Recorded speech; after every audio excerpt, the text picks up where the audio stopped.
Bonsoir à tous. Je vois que vous êtes en grande forme ce soir. Bonsoir à tous. Merci.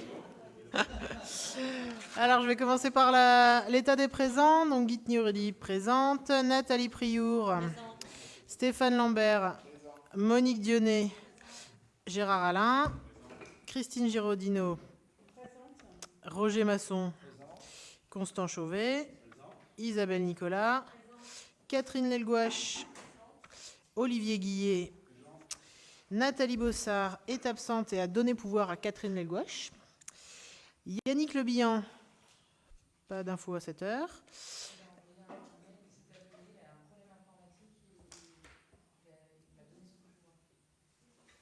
D'accord. D'accord. Et toi, tu avais validé ta participation?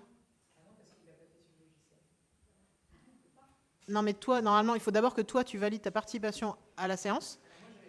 D'accord. Et lui, il n'a pas réussi à aller jusqu'au bout en fait de son truc, c'est ça? D'accord. Ok.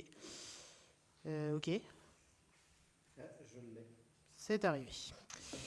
Ok. Les mystères de l'informatique. Donc, Yannick Le Bihan est absent et a donné procuration à Delphine Chauvet. Laurence Renaudino, je l'ai vu passer. Anthony Jaunâtre. Samuel Berthelot, la personne n'a d'infos. Thierry Ricci, présent. David Binet est absent et a donné pouvoir à David Rimbert. Mariette Loira, Christophe Belin, David Rimbert, présent du coup. Delphine Chauvet aussi. Emmanuel Poisblanc, Christine Chevalier, Guy-Luc Fradin. Fabienne Merceron est absente et a donné pouvoir à Sandra Ogiras. Hérault Frédéric, absent à ce jour, à cette heure. Sandra Ogiras est donc présente. Et Bruno Clavier, présent aussi. Alors j'ai oublié de préciser donc, que la séance était ouverte et qu'elle était retransmise en direct. Et je vais vous demander s'il y a des commentaires à faire sur le compte-rendu du précédent conseil municipal. Est-ce qu'il y a des observations? C'était ça le terme technique.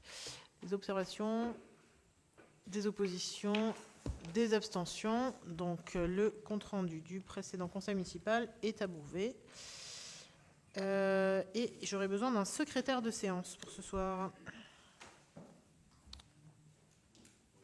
Allez, merci Gérard. Donc Gérard Alain est désigné secrétaire de séance. Tu veux le noter? Alors, donc on va commencer par le point numéro 1, où il y a eu un petit oubli lors d'un précédent conseil. Donc, pour une subvention exceptionnelle à l'association... Ah non, c'est pas ça, pardon. Subvention exceptionnelle à l'association Jim Cœur de Ray.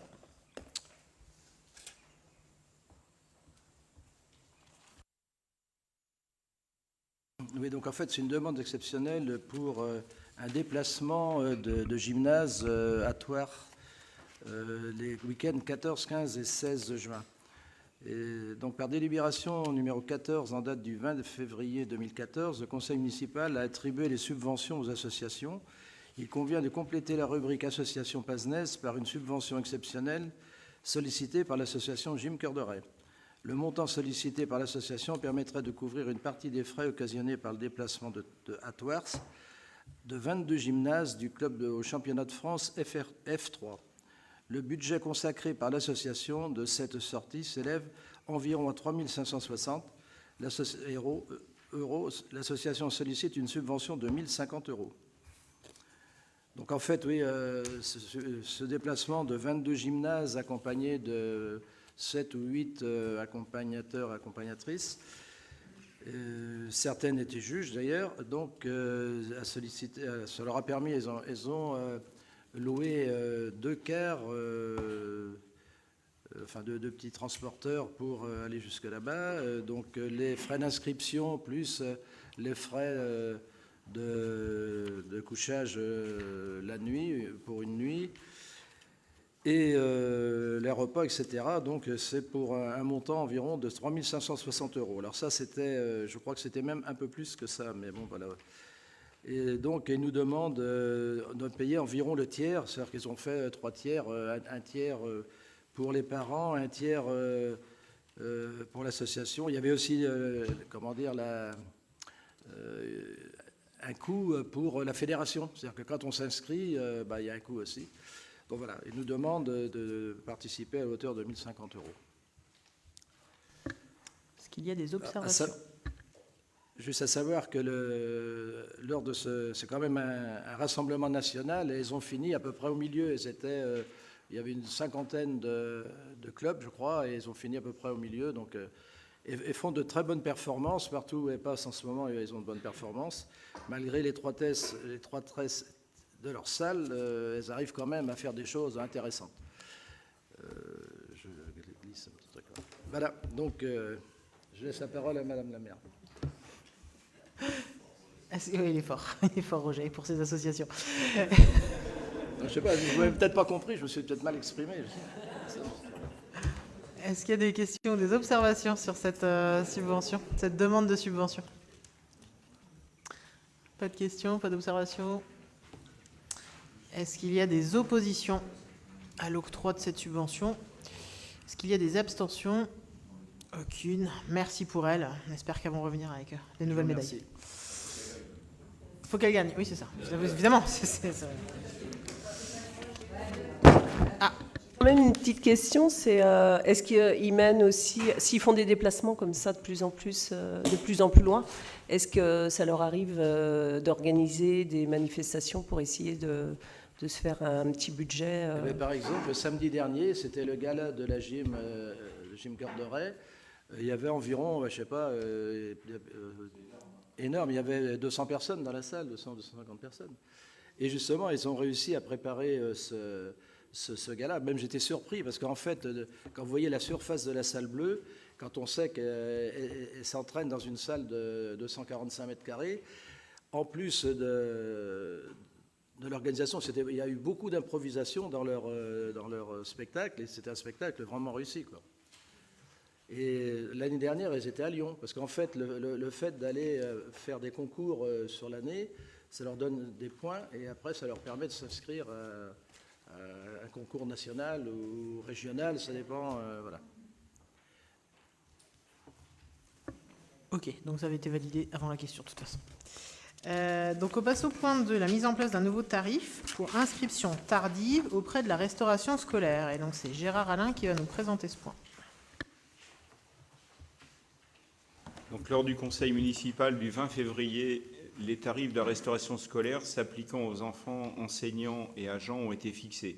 Il est proposé d'ajouter un tarif supplémentaire de 6 € pour les enfants qui déjeuneraient au restaurant scolaire sans que les familles aient déposé un dossier en ligne dans les délais prévus sur le portail dédié aux inscriptions. À noter que les nouveaux arrivants pourront toujours s'inscrire en cours d'année sans application de ce tarif de 6 €.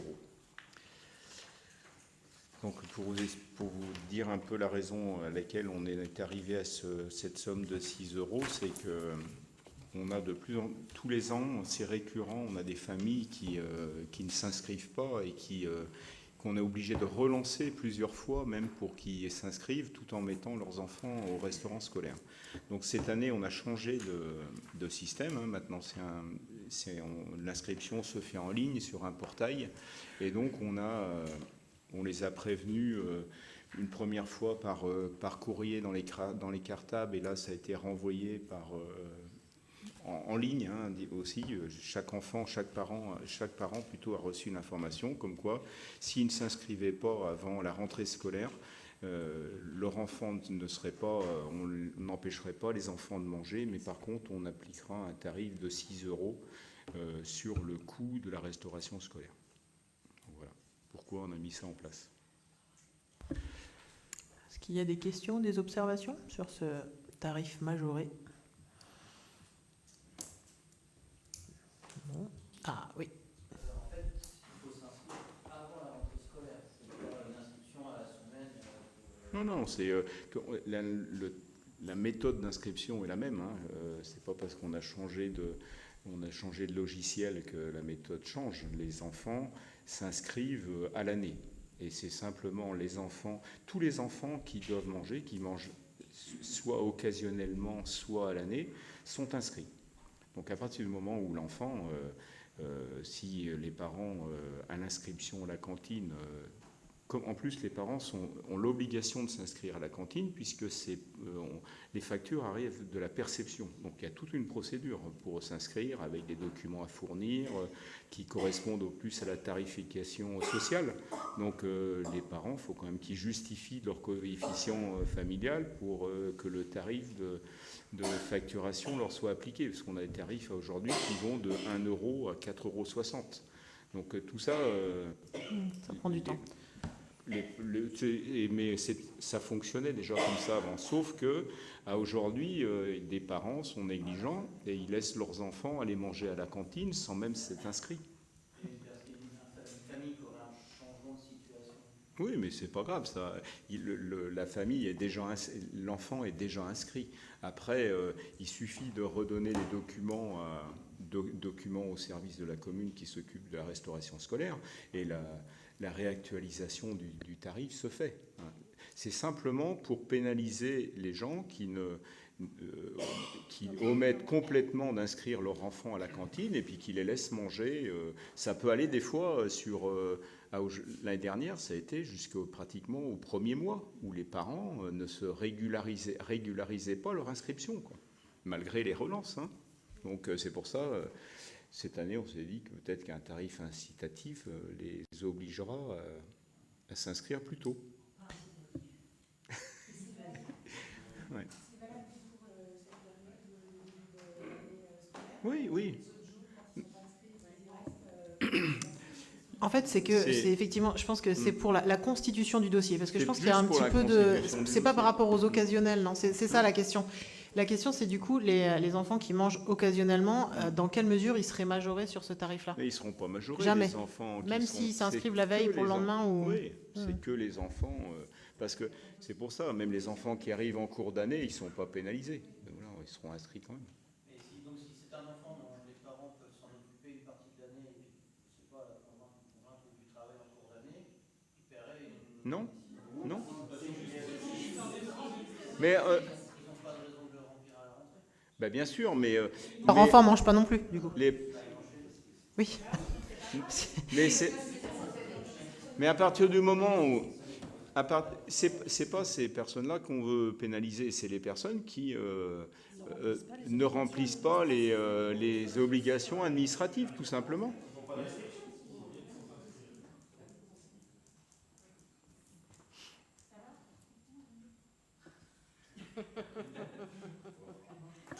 Est-ce qu'il y a d'autres observations? Non, mais c'est bien qu'on se mette au point, parce que c'est vrai que des fois, ça peut prêter à confusion. Voilà, donc là, c'est bien pour les personnes qui n'auront pas fait le dossier de rentrée, le dossier d'inscription, et qui mettent leurs enfants à manger à la cantine. Voilà, grosso modo, c'est l'idée. Est-ce qu'il y a d'autres questions ou d'autres observations? Alors, ok. Du coup, est-ce qu'il y a des oppositions à la mise en place de ce tarif? Et Emmanuel, ce qu'il y a, c'est qu'on ne pouvait pas lister là, toutes les cas de figure. En fin de compte, c'est le principe, c'est là, tu t'inscris pas. Mais après, bien sûr qu'il y a toujours de la discussion, de toute façon, avec les gens qui font l'inscription à la mairie. Du coup, je reprends le cours de l'approbation de cette délibération. Est-ce qu'il y a donc des oppositions? A priori, non. Est-ce qu'il y a des abstentions? Donc, la mise en place de ce tarif est approuvée. On passe au point 3, lotissements communaux, compte de gestion et compte financier unique. On t'écoute, Nathalie. Donc, je vous informe que le budget lotissements communaux a été clôturé par délibération du 29 mars 2005. Donc, en accord avec la trésorerie de l'époque, si je me souviens bien, ça devait être le Pèlerin. On a changé plusieurs fois de trésorerie, on est passé sur Bouey, maintenant on est avec la trésorerie de Pornic. Le service de gestion comptable de Pornic sollicite de Madame la maire la signature d'un document compte de gestion, compte financier unique à 0. En effet, le service n'a pas été en mesure de clôturer les opérations étant donné que tous les comptes de ce budget n'ont pas été apurés. Des recherches sont en cours pour vérifier si le montant correspondant à de la TVA due est bien justifié. Si c'est le cas, une écriture sera nécessaire dans le budget de la commune.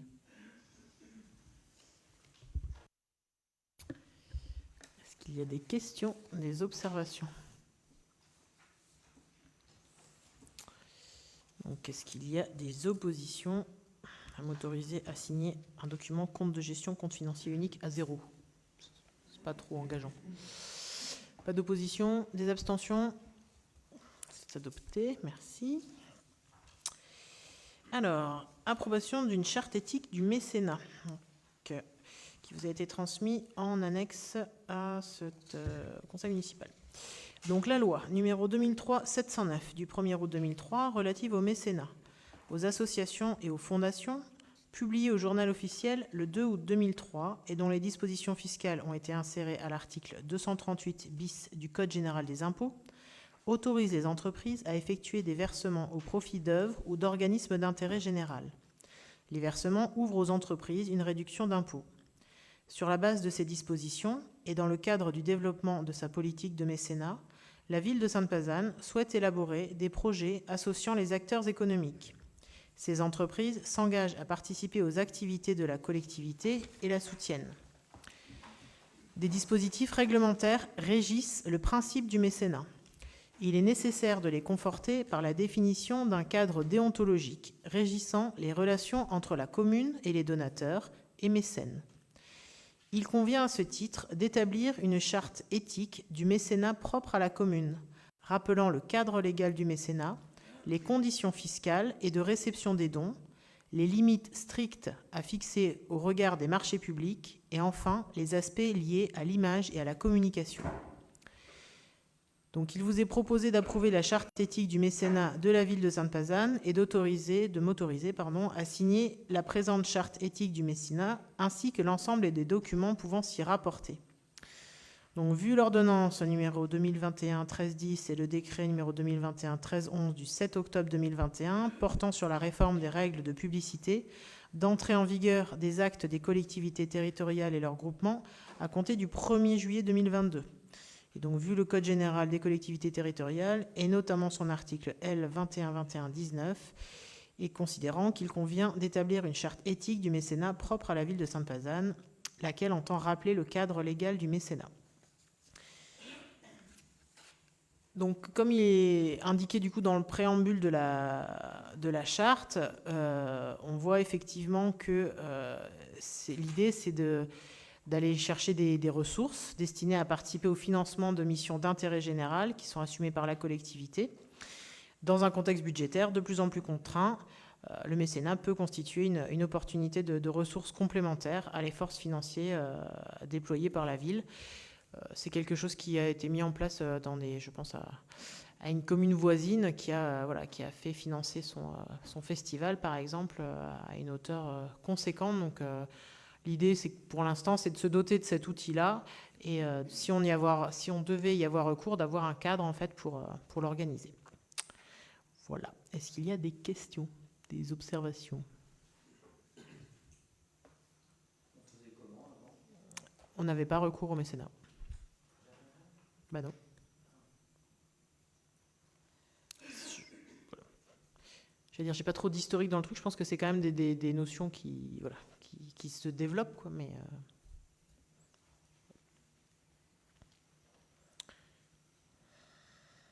pas d'autres questions, observations? Alors, est-ce qu'il y a des oppositions à cette charte?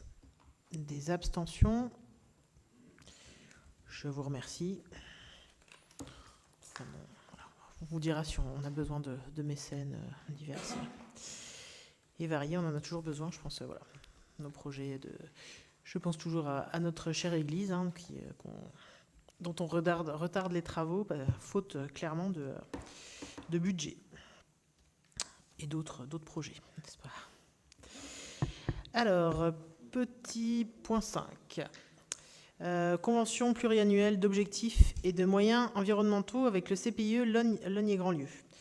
Donc, il est proposé de conclure une convention entre la commune et le Centre permanent d'initiative pour l'environnement, le CPIE de Lognes-Grandlieu. Cette association accompagne le développement global en milieu rural depuis plus de 40 ans. Le CPIE conseille, sensibilise et informe les citoyens, les acteurs publics et privés pour que les questions environnementales soient prises en compte dans les décisions, les projets et les comportements des organisations et des personnes. Le CPIE s'appuie pour cela sur des valeurs d'humanisme, d'action collective, de protection de l'environnement, de connaissances scientifiques et aussi sur un ancrage fort dans son territoire. Donc la commune de Sainte-Pazanne est engagée en faveur d'un environnement favorable à l'homme et à toute la biodiversité. Il semble important de proposer aux habitants des actions régulières de sensibilisation à la nature afin d'augmenter leurs connaissances. À l'instar des actions conduites dans le cadre de l'Atlas de la biodiversité communale, de nouvelles actions conduites par le CPIE peuvent constituer une réponse aux objectifs fixés par la commune. Après un travail de co-construction, le CPIE Lognes-et-Grandlieu s'engage à mettre en œuvre des actions de sensibilisation auprès des habitants et une amélioration des connaissances naturalistes de la commune. Les projets proposés se déroulent selon la programmation pluriannuelle jointe en annexe. Cet accompagnement de la commune se traduit par la signature d'une convention pluriannuelle d'une durée de 3 ans. Le coût sur 3 ans est de 14 050 €. Pour l'année 2024, la commune contribue à hauteur de 4 437 €. Les modalités de versement et la participation financière sont détaillées dans la convention. Donc, il vous est proposé d'approuver le projet de convention annexé à la présente délibération, y compris les conventions financières d'exécution telles qu'exposées et de m'autoriser à signer la dite convention. Donc, c'est un projet dont on a parlé en commission santé cadre de vie il y a quelques temps et clairement on n'avait pas passé la délibération afférente. Donc, comme c'est indiqué, c'est vraiment de se dire qu'on ne s'arrête pas à ce qui a été fait dans le cadre de l'Atlas de la biodiversité, mais qu'on continue les actions pour quelque chose de structuré du coup grâce à l'appui du CPIE. Voilà. Est-ce qu'il y a des observations, des questions là-dessus ? On a affiné un petit peu quand il est question de la co-construction avec le CPIE.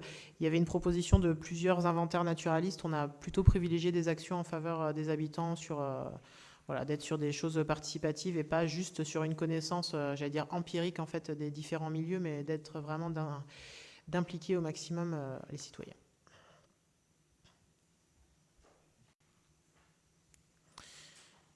Questions, observations ? Rien du tout. Est-ce qu'il y a des oppositions à cette convention ? Est-ce qu'il y a des abstentions ? Eh bien, je vous remercie. Et on passe à la régularisation de cession de parcelles à l'ADAPEI 44. Il semble qu'on ait oublié un petit triangle.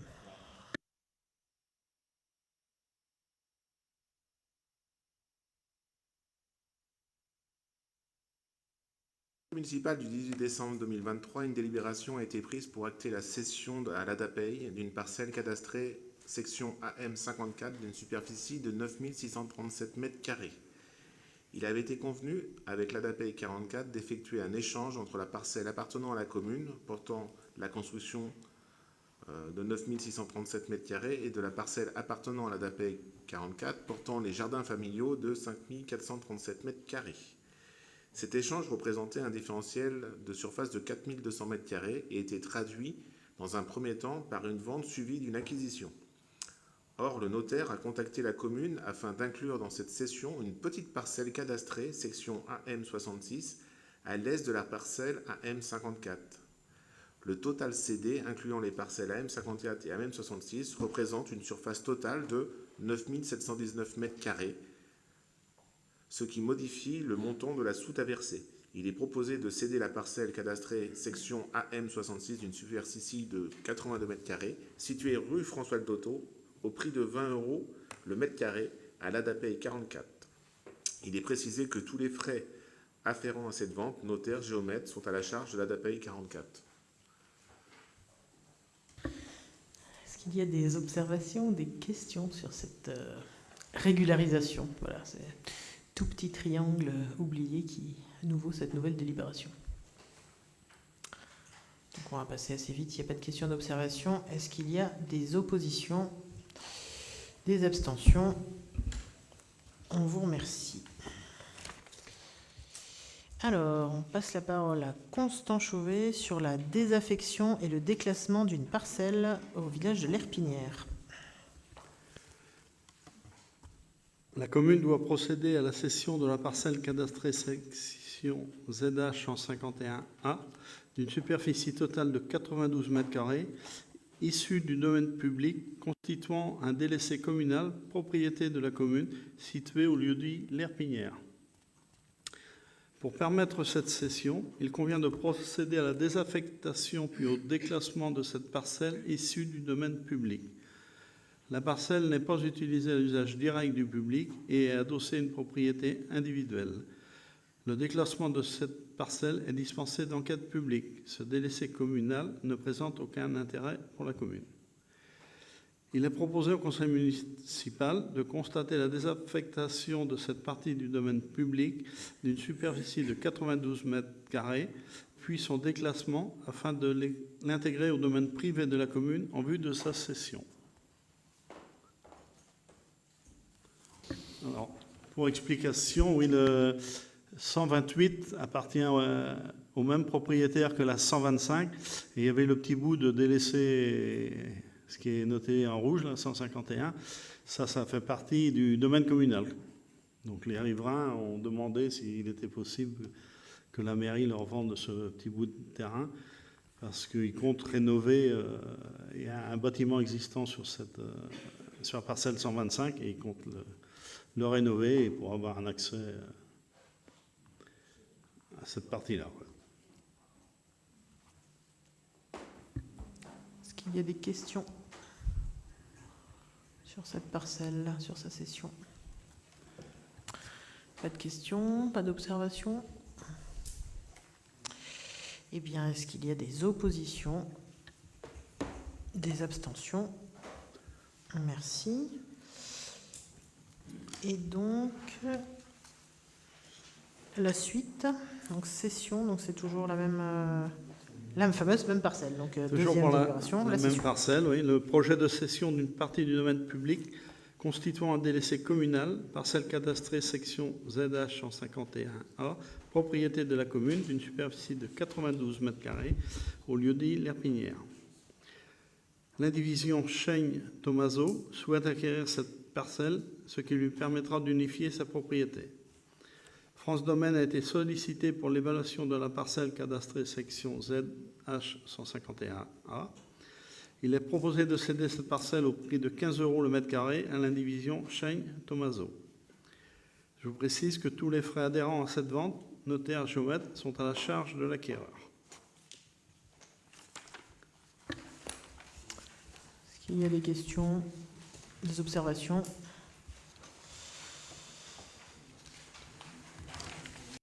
Est-ce qu'il y a des oppositions à vendre cette parcelle? Donc, pas d'opposition. Est-ce qu'il y a des abstentions? Merci à tous.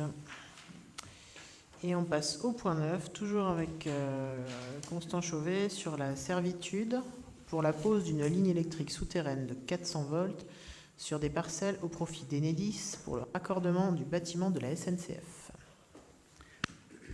Dans le cadre de l'amélioration de la qualité de la desserte et d'alimentation du réseau électrique de distribution publique, des travaux envisagés doivent empiéter sur les parcelles appartenant à la commune, cadastrées section AA numéro 323, 275, 270, 265 et 157 au lieu-dit des Pampres. Ces travaux consistent à la pose d'une ligne électrique de 400 volts en vue de raccorder le bâtiment de la SNCF. Une convention de servitude doit être signée. La convention de servitude est signée entre la société Enedis SA à directoire et à conseil de surveillance, dont le siège social est Tours Enedis, 34 place des Corolles, 92 079 Paris La Défense CEDEX, représenté par le directeur régional Pays de la Loire, 13 allée des Tanneurs, 44 000 Nantes, du Mans, habilité à cet effet. Et la commune de Sainte-Pazanne, représentée par Madame Aurélie Guitny, maire de la commune.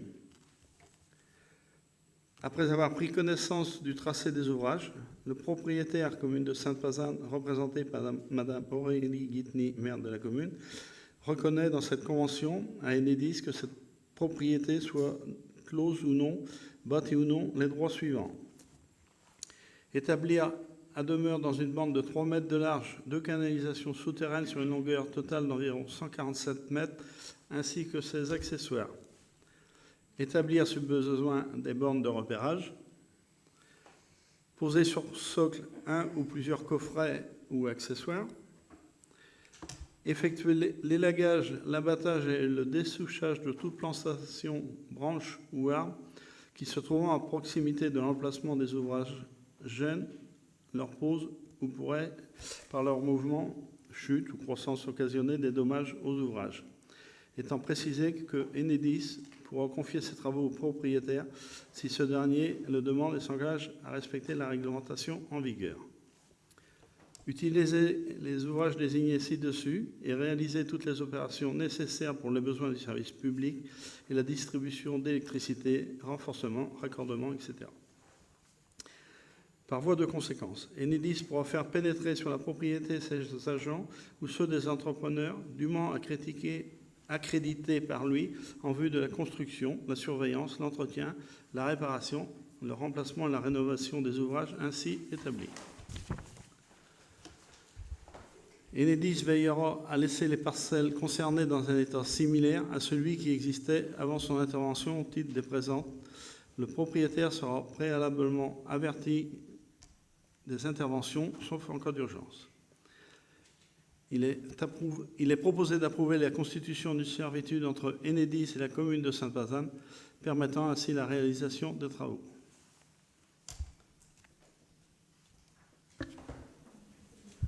Alors, est-ce qu'il y a des questions, pardon, des observations sur cette, voilà, sur l'installation du coup Alors là, si je peux préciser sur le bâtiment, donc ils vont mettre des panneaux photovoltaïques et c'est pour ça qu'ils ont besoin de le raccorder sur le poste qui va être mis au bout de la rue des Prampres pour le renvoyer sur le réseau. Et c'est pour ça qu'ils nous demandent le tracé jaune d'enterrer les gaines. En fin de compte, dans le bâtiment de la SNCF, là, ça va être. Il y a un certain nombre d'agents qui vont venir y travailler. Ils rénovent le bâtiment complètement. Donc c'est un bâtiment qui est valorisé par la SNCF pour mettre des bureaux et une partie de leurs agents. Et on est d'accord que les agents, ils arrivent par la rue des Gars, par contre. Oui. Oui, ils arrivent par là déjà, les agents. D'accord. Ils ne rentrent plus par la rue des Gars. Est-ce que ça implique de couper les arbres? Oui, c'est ça. Non, non, il n'y a pas d'arbre. Je pense pas non plus. Du côté où ils passent, il y a... Ouais.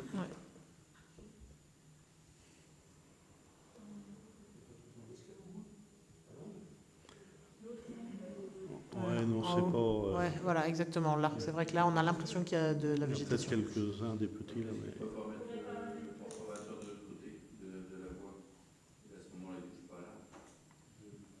Comment ça, de l'autre côté de la voie?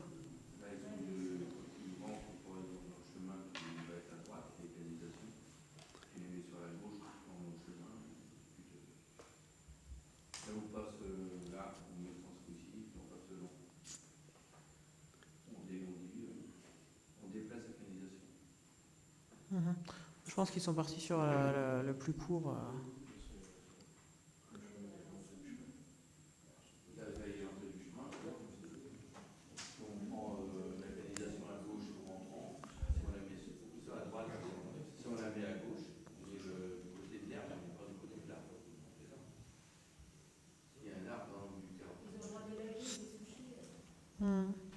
Oui, il faudra être vigilant à ça, je suis d'accord.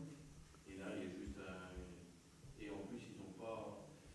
Ils ne font pas stabiliser. Le cheminement, ça n'a pas des... Tu veux qu'ils passent de l'autre côté de l'arbre? Oui. C'est ça. Mais c'est pas ça. Non, non, mais... Non. Bah, ils passent en orage, il faut pas envoyer de... Je ne sais pas trop comment c'est fait. Ah non, parce que... Mais c'est pas le dessin des deux côtés d'un arbre, or qu'on a une partie végétale linéaire à côté, il n'y a pas de risque. En tout cas, sur le principe, on en est d'accord. Après, sous réserve de minimiser du coup l'impact sur les espaces verts existants. On sera attentif à...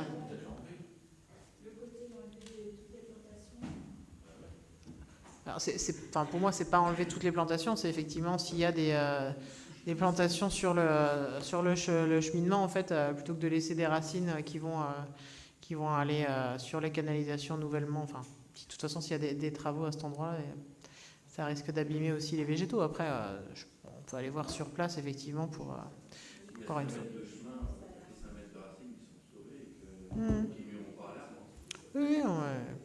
Pas de souci. Oui.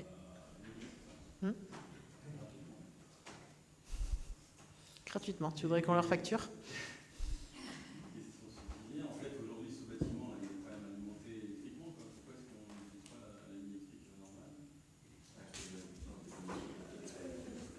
Je pense qu'il a...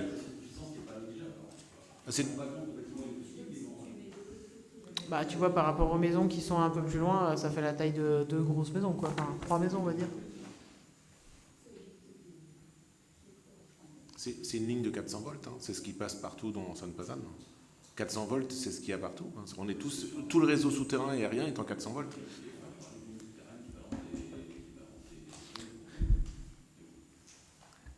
Ça sera la question, c'est l'item d'après, du coup, à Bruno, tu en avance.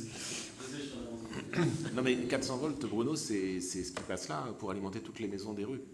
Le 400 volts, c'est quelque chose de classique. Le 20 000 est autre chose, je suis d'accord. Je pense qu'il est alimenté, mais peut-être qu'il n'est pas alimenté comme il faut, tout simplement.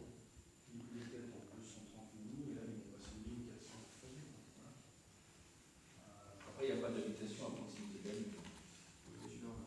On est sur la zone du département. Non, mais tu as une charge sur le réseau qui va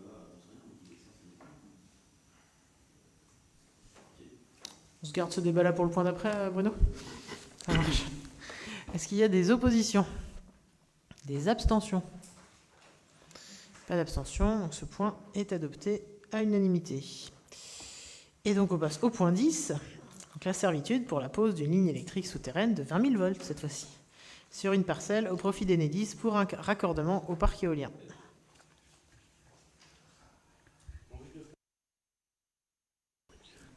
En vue de permettre le raccordement HTA du producteur éolien Pazéol, des travaux doivent empiéter sur un chemin appartenant à la commune, cadastré section ZO1, au lieu dit Les Barres. Ces travaux consistent à poser un câble haute tension en souterrain sur 313 mètres. Une convention de servitude doit être signée entre la société Enedis SA Directoire et un conseil de surveillance, dont le siège social est à Tour-Enedis, 34 place des Corolles, 92 079 Paris La Défense, SEDEC, représenté par le directeur régional Pays de la Loire. 13 allées des Tanneurs, 44 000 Nantes, dûment habilité à cet effet. Et la commune de Sainte-Pazanne, représentée par Mme Aurélie Guiteny, maire de la commune. Après avoir pris connaissance du tracé des ouvrages, le propriétaire commune de Sainte-Pazanne, représenté par Mme Aurélie Guiteny, maire de la commune, reconnaît dans cette convention à Enedis que cette propriété soit close ou non, bâtie ou non, les droits suivants. Établir à demeure dans une bande de 3 mètres de large une canalisation souterraine sur une longueur totale d'environ 313 mètres, ainsi que ses accessoires. Établir, si besoin, des bornes de repérage, sans coffret. Effectuer l'élagage, l'abattage ou le dessouchage de toute plantation, branche ou arbre qui se trouvant à proximité de l'emplacement des ouvrages, gêne leur pose ou pourrait, par leur mouvement, chute ou croissance occasionner des dommages aux ouvrages, étant précisé que Enedis pourra confier ses travaux au propriétaire si ce dernier le demande et s'engage à respecter la réglementation en vigueur. Utiliser les ouvrages désignés ci-dessus et réaliser toutes les opérations nécessaires pour les besoins du service public de la distribution d'électricité, renforcement, raccordement, etc. Par voie de conséquence, Enedis pourra faire pénétrer sur sa propriété ses agents ou ceux des entrepreneurs dûment accrédités par lui en vue de la construction, la surveillance, l'entretien, la réparation, le remplacement et la rénovation des ouvrages ainsi établis. Enedis veillera à laisser les parcelles concernées dans un état similaire à celui qui existait avant son intervention au titre des présents. Le propriétaire sera préalablement averti des interventions, sauf en cas d'urgence. Il est proposé d'approuver la constitution d'une servitude entre Enedis et la commune de Sainte-Pazanne, permettant ainsi la réalisation des travaux. Annexe DL10, convention de servitude.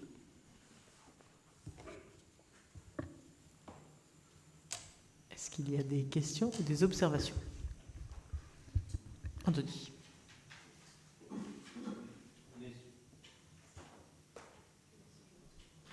C'est bon. On est sur le chemin qui relie au Bois Flamberge, c'est ça, non? Oui. Mais ce chemin, justement, on ne l'a pas récemment restauré. Ah bah c'est les bandes de roulement, oui. Oui, c'est ça, il y a eu des bandes de roulement, en fait. Ouais. Donc, faut peut-être spécifier que s'ils dégradent, ils doivent leur mettre... Ouais. Oui, mais... Ils passent en côté. Oui, d'accord. Voilà.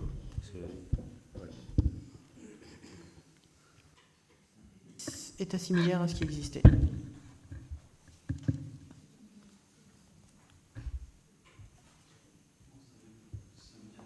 Bientôt. Oula. Ça veut dire que les éoliennes vont bientôt arriver, c'est ça? Ça veut dire qu'effectivement, les travaux se poursuivent. Alors, j'ai échangé il n'y a pas très longtemps avec le porteur de projet, je leur ai partagé ça, qu'effectivement, le fait de ne plus en entendre parler, nombre de personnes imaginaient que le projet ne verrait pas le jour, mais effectivement, ce n'est pas le cas. C'est que les études se poursuivaient, notamment sur ces différentes questions-là. Donc, il devrait y avoir prochainement, sans doute à la rentrée, un feuillet d'information qui serait distribué du coup à la population pour tenir avancée de l'avancement du projet. C'est beaucoup d'avancée. Voilà. D'autres questions, observations? Et donc, ces éoliennes, en termes de production électrique, ça va être raccordé où?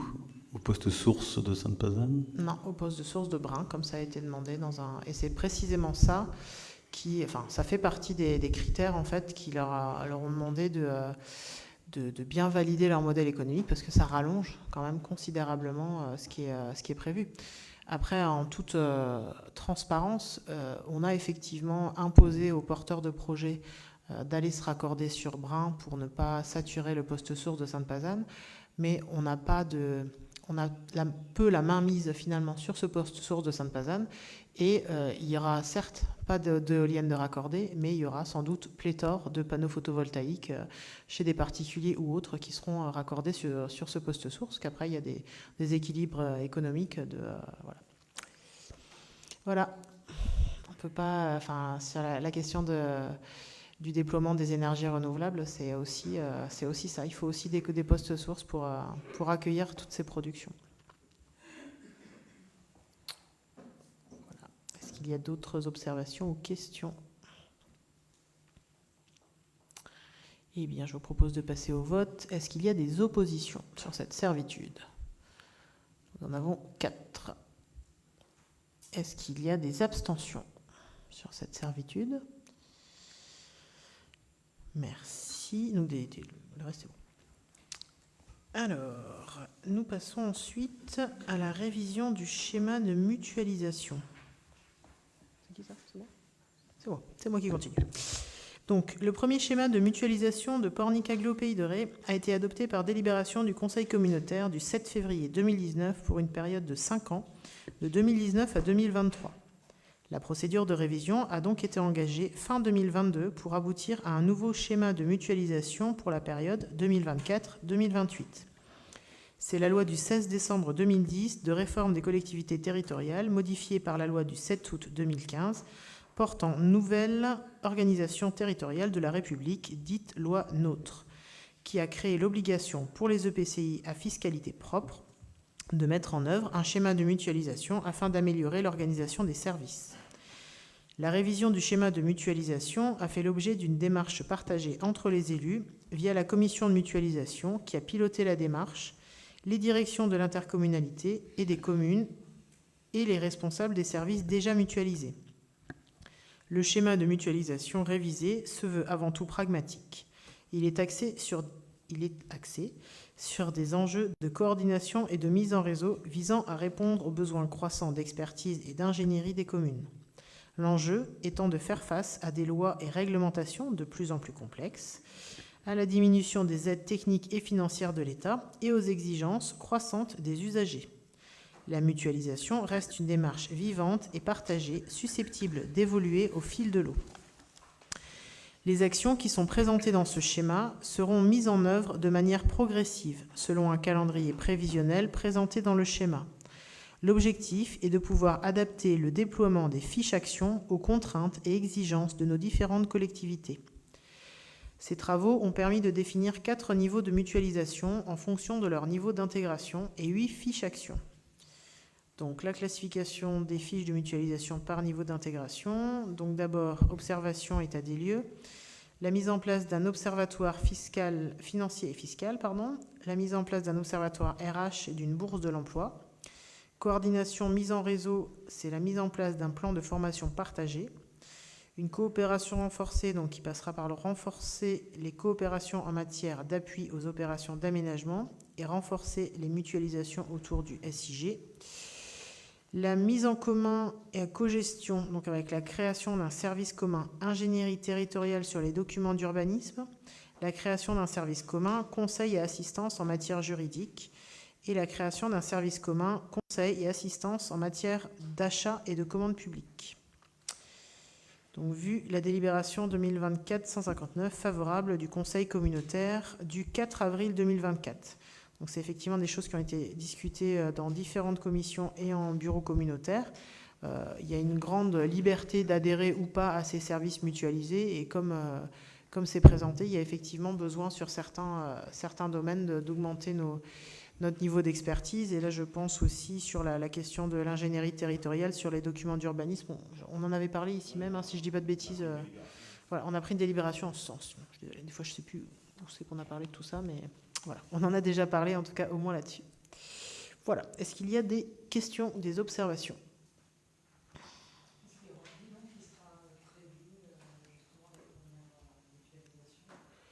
Tu veux dire par rapport à ce qui était sur le plan précédent ? Ouais. Eh bien, alors pas à ma connaissance, mais c'est une demande à faire remonter effectivement sur les différents postes qui sont mutualisés. Je pensais peut-être au conseiller numérique, c'est un poste mutualisé ça du coup. Voilà, donc voilà. Il y a des... Si toutefois on l'avait déjà, on vous le transmettra. Sinon, on fait la demande. Est-ce qu'il y a d'autres questions ou observations ? Rajouter, c'est que Pierre Pignon, qui porte la mutualisation pour toute la partie urbanisation, enfin, service plutôt commun, tout ce qui va toucher aux documents d'urbanisme, il va venir faire une présentation à la commission d'urbanisme au mois de septembre, en même temps qu'il présentera le SCOT, qui sera mis en place à ce moment-là. Enfin, l'ébauche du SCOT, parce que c'est un petit peu plus tard. Le schéma de cohérence territoriale. C'est bon.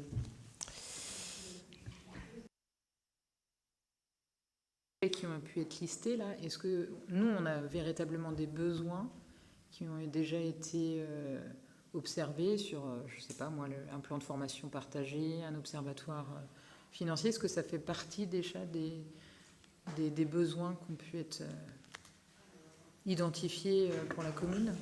Alors de mémoire, nous on était partant sur donc effectivement la création du service ingénierie territoriale sur les documents d'urbanisme, sur la création d'un service commun conseil et assistance en matière juridique aussi, c'est un domaine qui nous intéressait. Je suis moins convaincue sur la conseil et assistance en matière d'achat et commande publique. Là, je ne suis pas sûre qu'on adhérait sur ce service-là.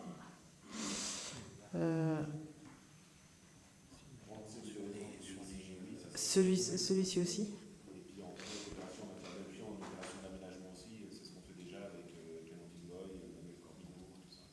Avec le service développement.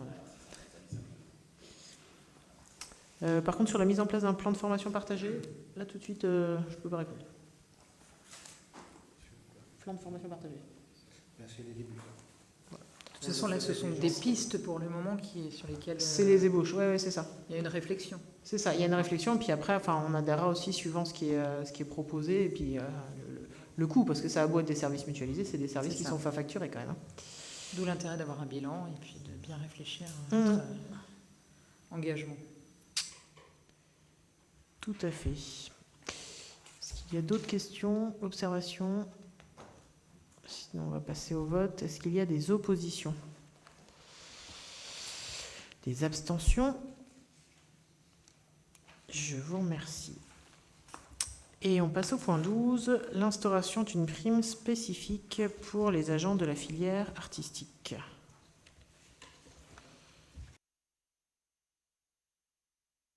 Proposer la mise en place d'une prime d'intéressement à la performance collective des services pour la filière artistique. Par délibération en date du 2023, là il me manque quelques éléments, après avis favorable des membres du CST réunis le 5 décembre 2023, puis adoption par le conseil municipal le 18 décembre 2023, la collectivité a mis en place un nouveau RICEPT à destination des agents. Cependant, les agents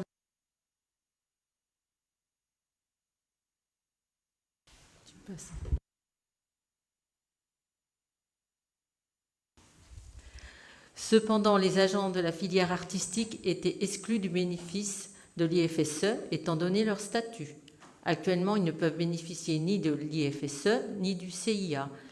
Il leur est versé l'ISOE, indemnité de suivi et d'orientation des élèves. Pour leur permettre de toucher un régime indemnitaire équivalent à leurs collègues des autres services, les possibilités de leur attribuer une prime spécifique pouvant faire office de CIA ont été étudiées. Cette étude a permis d'aboutir à la mise en place de la prime d'intéressement à la performance collective des services PIC pour ces agents des filières hors RIFSEPT. Au-delà de permettre la création d'un cadre commun avec les autres agents de la commune, la mise en place d'une telle indemnité est également un moyen de mobiliser collectivement les agents autour d'un projet de service ou d'établissement, de renforcer la motivation des collaborateurs tout en garantissant la qualité du service public. À l'image de la délibération du 18 décembre 2023, actant la réforme des régimes indemnitaires de la commune, la présente délibération a pour objet de définir les services concernés et donc les bénéficiaires, la temporalité de la prime, les conditions d'octroi, les objectifs collectifs de chacun des services ainsi que des indicateurs liés. Les agents titulaires ou stagiaires, les agents mis à disposition, les agents en position de détachement relevant des cadres d'emploi des assistants d'enseignement artistique et des professeurs d'enseignement artistique à temps complet, temps partiel, temps non complet, ainsi que les contractuels de droit public dont l'emploi relève de la filière précitée, en poste au sein des services suivants bénéficient de cette prime. Conditions d'octroi, la prime d'intéressement à la performance collective est attribuée aux agents de la filière et services précités ayant atteint les objectifs fixés pour une période de référence de 6 mois consécutifs pour la première année de mise en œuvre, c'est-à-dire du 1er juillet au 31 décembre 2024, puis de 12 mois consécutifs du 1er janvier N au 31 décembre N, pour les années suivantes pour les agents relevant de l'école de musique. Par ailleurs, les agents concernés par le PIC devront, pour le percevoir, être en position d'activité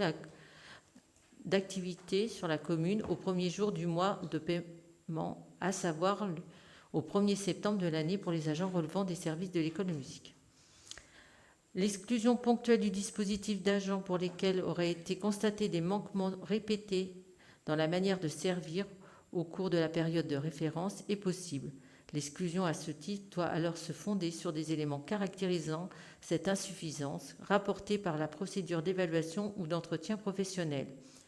La prime versée à chaque agent sera calculée sur la base de l'atteinte des objectifs collectifs fixés comme suit. La prime tiendra compte des critères évalués lors de l'entretien annuel. Pour chaque agent, une enveloppe annuelle sera calculée en fonction de 4 critères définis ci-dessous. Un agent peut donc recevoir au total entre 0% et 100% de cette enveloppe. Il n'est donc pas reconductible automatiquement d'une année sur l'autre. Chaque critère représente 25% de l'enveloppe totale. Il y a 4 niveaux de mesure. Oui, 100% de la ligne, soit 25%. Plutôt oui, 75%, soit 18,75% du total. Plutôt non, 25%, soit 12,5% du total. Non, 0%. Les objectifs collectifs sont définis par service. Donc les objectifs. Premier objectif, travail en équipe dans son service ou en transversalité. Donc à chaque fois, dans le tableau, vous avez les indicateurs de réussite. 2. Respect des usagers, élus et des collègues. 3. Adaptabilité. 4. Faire preuve d'initiative et d'autonomie. Montant et modalité de versement. Le montant de la prime est fixé au niveau maximal prévu par les textes, soit 600 € bruts annuels. Il appartient aux responsables hiérarchiques du service de l'école de musique de mesurer et constater l'atteinte des résultats et de fixer dans les limites des 600 € par agent définis par la présente délibération le montant de la PIC par service. Le montant de la prime est attribué à hauteur de la quotité du temps de travail de l'agent sur la période de référence et en fera l'objet d'un versement annuel au mois de décembre de l'année N. Conformément à l'article 4 du décret 2012-624, le bénéfice de la prime est subordonné pour chaque agent à la justification d'une durée de présence effective dans le service d'au moins 3 mois pendant la période de référence. Il est rappelé que, comme pour l'ensemble des agents de la collectivité, la prime annuelle versée par moitié en juin et novembre de l'année n'est pas remise en cause. Je vous passe la formule de calcul de la prime. Vu le Code général de la fonction publique, vu le décret numéro 91-875 du 6 septembre 1991, modifié pris pour l'application du premier alinéa de l'article 88 de la loi 84-53 du 26 janvier 1984 portant dispositions statutaires relatives à la fonction publique territoriale, vu la loi 2010-751 du 5 juillet 2010 relative à la rénovation du dialogue social et comportant diverses dispositions relatives à la fonction publique, vu le décret 2014-1526 du 16 décembre 2014 relatif à l'appréciation de la valeur professionnelle des fonctionnaires territoriaux, vu le décret numéro 2019-1261 du 26 novembre 2019 modifiant le décret numéro 2012-624 du 3 mai 2012 fixant les modalités et les limites de la prime d'intéressement à la performance collective des services dans les collectivités territoriales et leurs établissements publics, vu le décret numéro 2019-1262 du 28 novembre 2019 modifiant le plafond annuel de la prime d'intéressement de la performance collective des services dans les collectivités territoriales et leurs établissements publics, considérant l'avis favorable du comité technique en date du 18 juin 2024, il est proposé de mettre en place la prime d'intéressement à la performance collective des services versée selon les modalités définies ci-dessus à compter du 1er septembre 2024. Merci Nathalie. Donc vous rappelez que quand on avait voté donc l'évolution du RIF 7 en décembre, étaient exclus de cette évolution les agents d'enseignement artistique.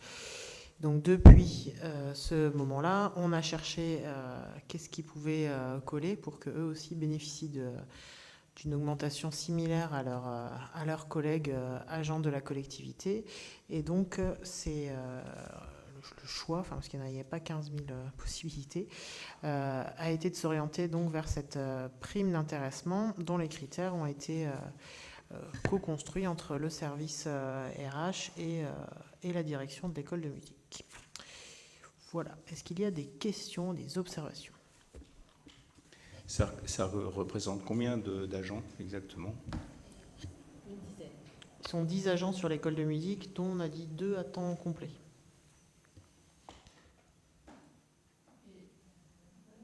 La directrice, elle, est exclue de cette mesure puisqu'elle avait déjà été basculée sur la filière administrative, c'est ça? Exactement. Juste une question concernant les contractuels. On dit qu'ils sont éligibles, mais qu'ils doivent avoir travaillé 12 mois consécutifs dans l'année. Oui.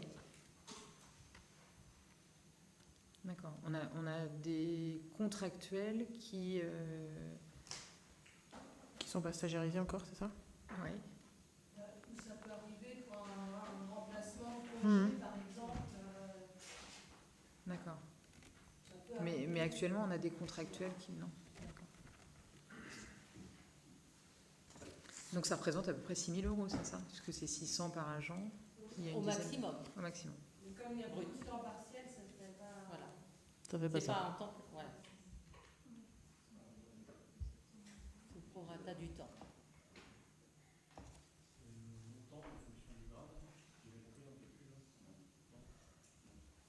Non, les 600, ça n'a rien à voir avec le grade.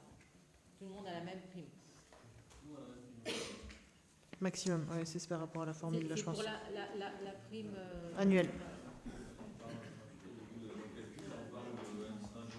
Oui, alors ça c'est pour la prime annuelle versée en moitié en juin, moitié en novembre.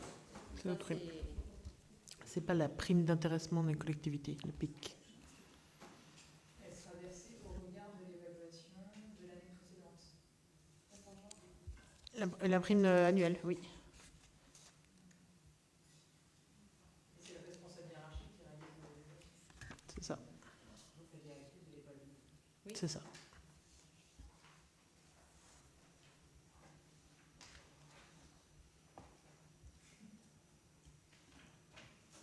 Est-ce qu'il y a d'autres questions ou observations? Ouais, juste là, quand on voit la loi du 5 juillet 2010 qui parle de rénovation du dialogue social, en général, ces primes hiérarchisées, je ne suis pas sûr que ça va toujours dans le sens du dialogue social. Ça n'arrange pas toujours les choses par expérience. On a connu quand même dans d'autres lieux, quand certains touchent une certaine somme, d'autres une autre, etc.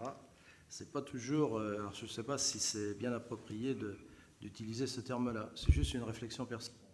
Bah surtout qu'il faut être en capacité d'évaluer ce qu'est de prendre des initiatives aux conséquences fâcheuses. C'est quand même pas très facile à évaluer. C'est assez subjectif. Comment? Fâcheuse, des conséquences fâcheuses.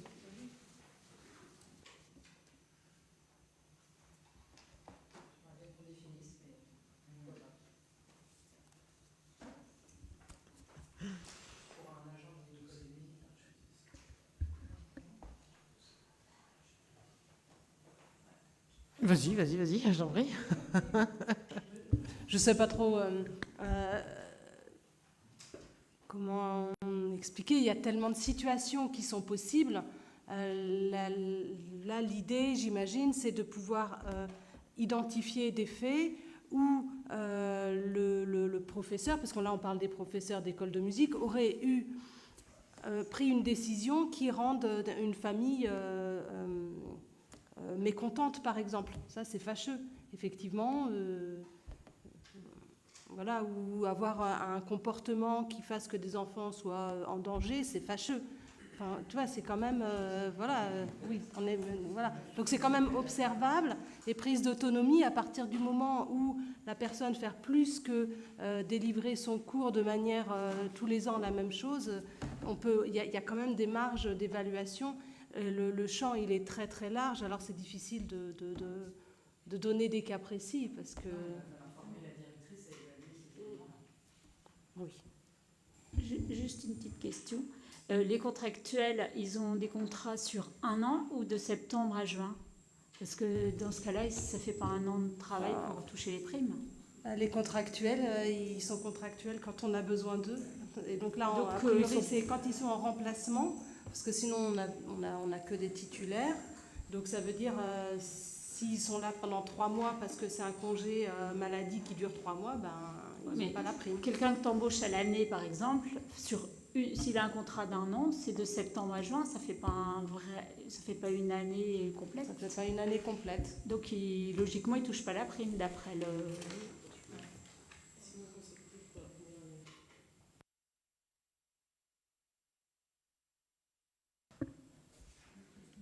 Oui, en effet, on prend note. D'autres observations?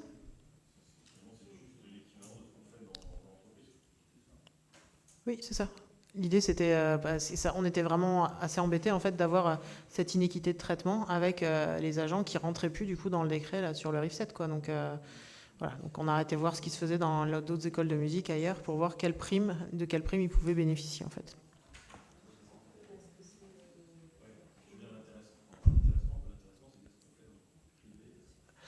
Là, effectivement, après, c'est la dénomination qui est celle-là, quoi. On voit bien que sur de l'école de musique, bon, l'intéressement, c'est pas tout à fait ça quand même. Et on leur proposera de changer.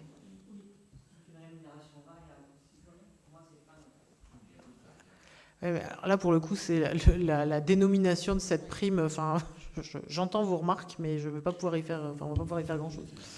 Moi, en tout cas, je me réjouis qu'on ait réussi à trouver une solution pour que les professeurs de l'école de musique puissent être rémunérés de la même façon que tout le restant de leurs collègues de la mairie. Je m'en réjouis. Et on va venir là-dessus, Mariette. Est-ce qu'il y a du coup des oppositions? Est-ce qu'il y a des abstentions? Eh bien, on vous remercie pour eux. Et on va passer du coup à la modification du tableau des effectifs.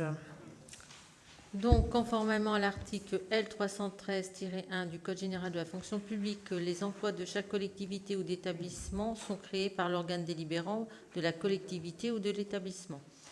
Donc, suite à la création d'un poste d'adjoint du patrimoine principal de première classe à temps complet à raison de 35 heures hebdomadaires à la bibliothèque municipale lors du conseil municipal du 21 mai 2024, il convient de supprimer au tableau des effectifs l'ancien poste d'adjoint du patrimoine principal de deuxième classe à temps complet. Cette suppression a été validée en séance du comité social territorial en date du 10 juin 2024. Donc, il est ensuite proposé les modifications de postes suivants résumées dans le tableau ci-dessous. Exprimé en temps de travail hebdomadaire, 35 heures hebdomadaires et 20 heures hebdomadaires pour les filières artistiques. Pour rappel, tout changement de temps de travail de plus de 10% implique la suppression de l'ancien poste après avis d'un prochain CST. Donc, secrétariat école de musique plus secrétariat RH, changement de temps de travail de plus 10%. Donc, on passe de 19h05 à 28h24. École de musique, donc assistant d'enseignement artistique principal deuxième classe de 8h à 10h. Restaurant scolaire plus centre de loisirs, adjoint technique 23h53 à 35h. Restaurant scolaire plus centre de loisirs 14h57 à 35h. Restaurant scolaire plus maison des jeunes plus salle de billard 23h52, on passe à 27h10. Restaurant scolaire plus flash food de 19h06 à 24h. Théâtre agent technique de 2h22 à 2h56. Au restaurant scolaire, donc premier poste agent technique de 8h15 à 9h48, excusez-moi. 5h23 à 6h55, 6h09 à 9h06, 6h09 à 5h23, 11h10 à 4h37. Donc, c'est des réajustements des temps, des heures supplémentaires. Il y a des horaires en plus pour la restauration du midi et il y a des horaires en moins parce qu'il y a des changements d'autres organisations. Et donc, agent technique de 31h27 à 28h à la demande de l'agent. Donc, il est proposé de supprimer un poste d'adjoint du patrimoine principal deuxième classe à temps complet à raison de 35 heures hebdomadaires et de modifier les postes tels que décrits dans le tableau ci-dessus.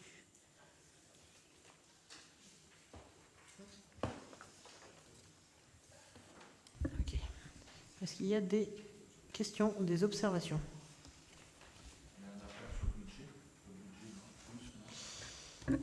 Alors moi, je peux répondre au moins sur la question de la restauration scolaire, que les variations là de horaires, on avait énormément d'heures supplémentaires. Hein, donc je pense que c'était voilà, ça va s'équilibrer par rapport aussi au nombre d'heures. Alors je ne sais pas pour les autres si tu as d'autres éléments, Nathalie, mais c'est aussi de voir par rapport aux heures qui ont été effectuées, lesquelles sont à pérenniser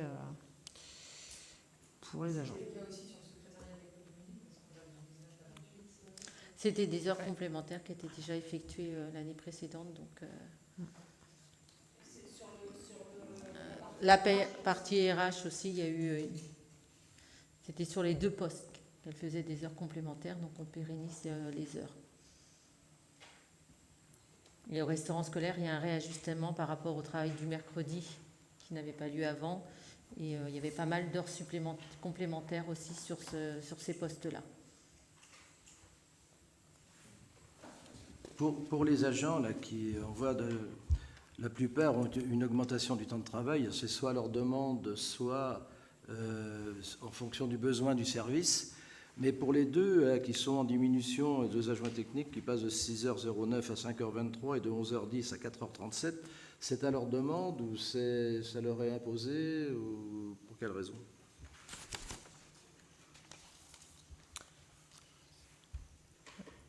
Et c'est la même chose pour la personne qui passe de 31h27 à 28h. Alors, de 31h27 à 28h, c'est à sa demande. C'est à sa demande, d'accord. Ça c'est à sa demande. Pour les deux autres, je pense que c'est en fonction des services et des possibilités pour chacune, parce que c'est fait des petits créneaux à des horaires différents et c'est très difficile de... il y a 2 heures le matin, 3 heures l'après-midi et c'est très difficile de faire un planning et du coup il y a des ajustements de fait et... Parce qu'en fonction, enfin, la question que je me pose, en fonction de l'ancienneté, peut-être qu'on aurait pu faire une répartition par rapport à certains qui sont passés de, et ça ne me gêne pas, hein, de 23h53 à 35, et là on voit que les deux diminuent, pour comprendre un peu pour quelles raisons on les diminue, quoi. J'ai pas compris. Il ne faudrait pas que ce soit suivi et que c'est des conséquences. Il ne faudrait pas que ce soit suivi par des...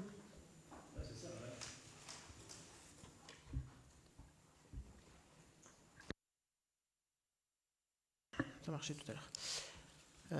On entend bien. Après, c'est vrai que, comme le disait Nathalie, les horaires dans restauration scolaire sont compliqués. Moi, j'ai en tête un agent, par exemple, qui a des difficultés à commencer très tôt le matin pour des questions de garde et ce genre de choses, et qui a demandé, du coup, voilà, un réajustement des horaires. Donc, on ne peut pas toujours décaler, en fait, ces heures qui ne peuvent pas être faites le matin à d'autres postes, en fait, sur la journée, quoi. Donc, des fois, ça aboutit effectivement à des diminutions de postes.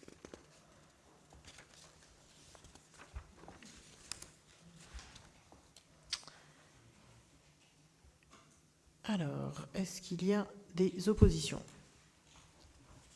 Des abstentions? Merci. Donc après, la délivrance et la reprise de concessions dans les cimetières. Il n'y a pas d'image là, hein, j'imagine. Donc il y a un renouvellement de la concession H97, un achat de la concession au Columbarium 3B et l'achat de la concession CU26. Et on va passer au droit de préemption urbain. Donc, nous renonçons à acheter les immeubles suivants. Donc, on va commencer au 25 rue des Érables. OK. Au 6 rue Roche-Blanche. Très bien. Au 11 terre rue de Bellevue. Donc, une grande parcelle, hein, sur laquelle il y a un permis d'aménager, voilà, qui est en cours d'inscription, qui est autorisé. Qui a été validé. Ok, oui, il y a un panneau d'ailleurs, exact. On passe au 21 avenue des Sports. Encore une grande parcelle par là aussi. Au 13 terre rue de l'Auditoire. Plus petite parcelle. Au 12 avenue des Érables. Au 36 rue de Bellevue. Ok. Au 19 avenue des Érables, cette fois-ci. D'accord. Le 5 terre rue de Bel Air. Et le 11 rue de la Feuillette. Ok. Et on va passer à l'agenda avec les dates à retenir. Donc nous aurons ce samedi le quatrième rendez-vous, donc les rencontres élus habitants. Donc voilà, il y a un certain nombre d'élus qui sont déjà inscrits, mais vous êtes toutes et tous les bienvenus. On a quand même globalement des retours très positifs des habitants qui trouvent ça plutôt chouette qu'on aille à leur rencontre. Donc on continue, place des Magnolias à 10h ce samedi 6 juillet. Alors la veille, on aura commencé donc nos premiers rendez-vous de l'été, là, les rendez-vous les vendredis de la place de Ré. Donc on vous invite à venir donc investir cette place avec la participation donc de food truck et d'un groupe de musique ce vendredi et normalement d'un brasseur qui sera là également. Et donc on va essayer de pérenniser ces rendez-vous là tous les vendredis de l'été pour inviter et les passionnés et les personnes de passage à s'arrêter, à découvrir ce qu'on peut trouver comme commerce éphémère, mais aussi et surtout comme commerce sédentaire sur la commune. Donc une opération qui a pour objectif de dynamiser notre bourg. Et ensuite, nous aurons bien sûr la grande fête du 13 juillet au parc du théâtre, avec donc un apéritif offert à 19h30, une fanfare qui déambulera et bien évidemment le feu d'artifice à 23h. En lien avec le comité des fêtes, je ne peux pas préciser, mais ils sont bien marqués sur l'affiche.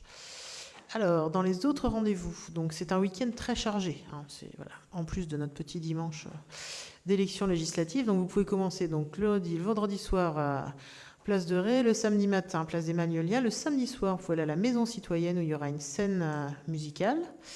Donc évidemment, les élections dimanche 7 juillet au complexe des Fraiches de 8h à 18h. Il y a ensuite, donc ça tombe bien qu'on ait voté tout à l'heure la délibération, une animation naturaliste par le CPIE Logne et Grandlieu le mercredi 10 juillet de 14h à 16h30, donc dans le quartier du Malessard.